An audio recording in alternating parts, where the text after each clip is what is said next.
joining me for another episode. So before we go into it, guys, can we just have a mini appreciation for your girl's fro?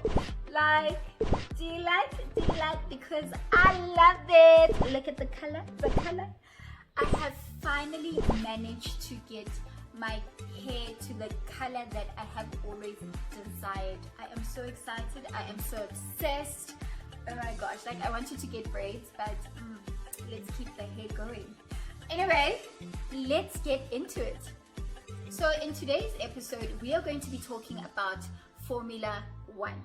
Now, this past weekend, we witnessed Lewis Hamilton surpassing Michael Schumacher's record and setting a new one with 92 number one finishes in the Formula One, which is exciting, which is great, which is phenomenal.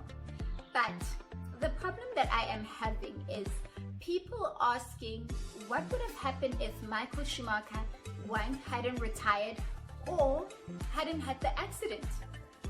Well, the answer is simple. He would still be where he is.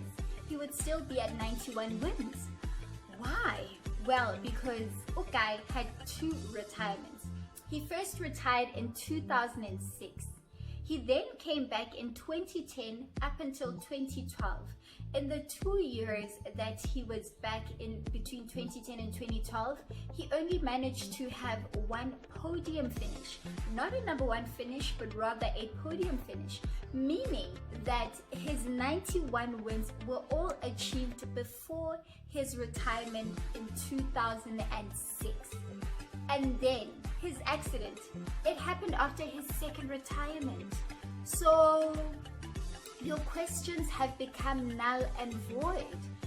He would still be where he is. The universe wanted him to sit at 91 wins.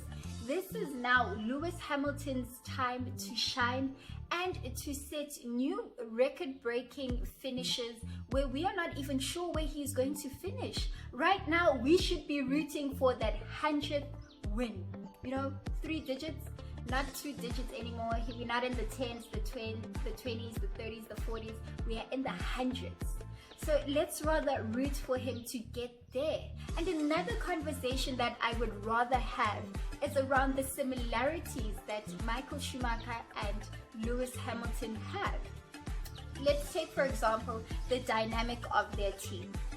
In Ferrari, Michael Schumacher's teammate was Rubens Barrichello, who pushed Michael Schumacher in his own way, who pushed him to be so competitive and to go for those wins.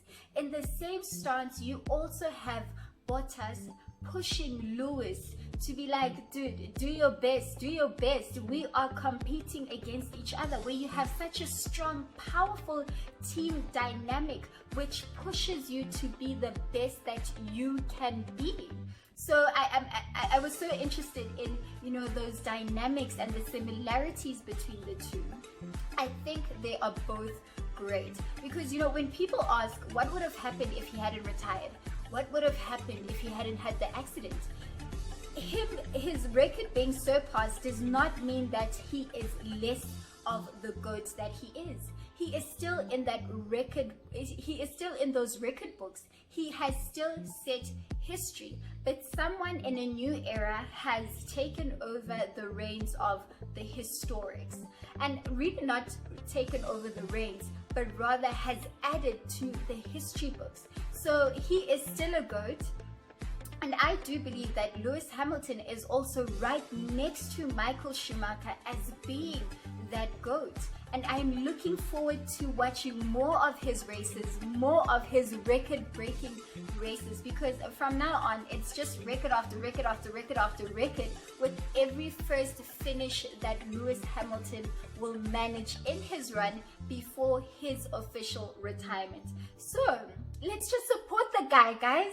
Let's stop asking unnecessary questions. Let's start creating more insightful, conversations around the whole thing.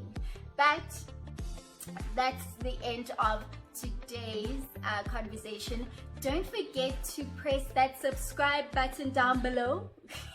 And if you have subscribed, I hope you've also remembered to press that ding to make sure that you are aware for every new post that is up.